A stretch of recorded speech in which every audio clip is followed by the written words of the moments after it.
नाज़रीन कैसे हैं आप सब। ছোট্ট ইউটিউবার মোহাম্মদ সিরাজ তার শেষ ব্লগ শেয়ার করে সামাজিক যোগাযোগ মাধ্যমকে বিদায় জানিয়েছে। পাকিস্তানের এই খুদে ব্লগার নিজেই জানিয়েছে আপাতত আর ভিডিও বানাবে না সে।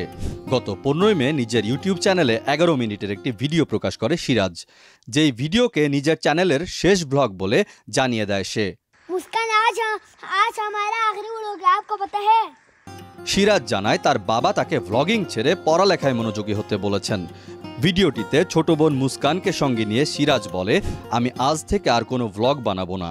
আমার আব্বু বলেছেন মনোযোগ দিয়ে পড়ালেখা করো, ভিডিও বানানোর দরকার নেই, কিন্তু আমার ভিডিও বানানোর খুবই শখ, তাই আজকে শেষ ব্লগ নিয়ে এসেছি। मैं पढ़ाई करूंगा, बहुत सारे पढ़ाई करूंगा, बहुत पढ़ाई करूंगा, फिर व्लॉग में आऊंगा। সিরাজের বয়স 7 বছর, অথচ এই বয়সে কন্টেন্ট ক্রিয়েটর হিসেবে নিজেকে সে নিয়ে গেছে অনন্য এক উচ্চতায়।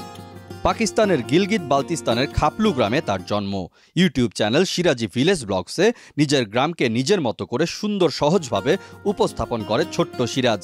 ভিডিওতে ছোট বোন মুস্কানের সঙ্গে খুনসুটিও করতে দেখা যায় তাকে। आप भी सलाम करो। अस्सलाम नाज़रीन कैसा हैं। সহজ সরল উপস্থাপনার মাধ্যমে সিরাজ নিজের দেশের বাইরেও জনপ্রিয়তা পেয়েছে। বাংলাদেশ, ভারত সহ বিভিন্ন দেশে তার অগণিত অনুরাগী আছে। নিয়মিত তারা এই খুদে ব্লগারের ভিডিও দেখেন। নিজের শেষ ভিডিওতেও সিরাজ পুরো গ্রাম ঘুরে দেখিয়েছে। ছোট বোন মুস্কানও ছিল সঙ্গে। শেষ মুহূর্তে কান্না করতে করতে সবার কাছ থেকে বিদায় নিতে দেখা যায় সিরাজকে। ডেস্ক রিপোর্ট, দেশ রূপান্তর।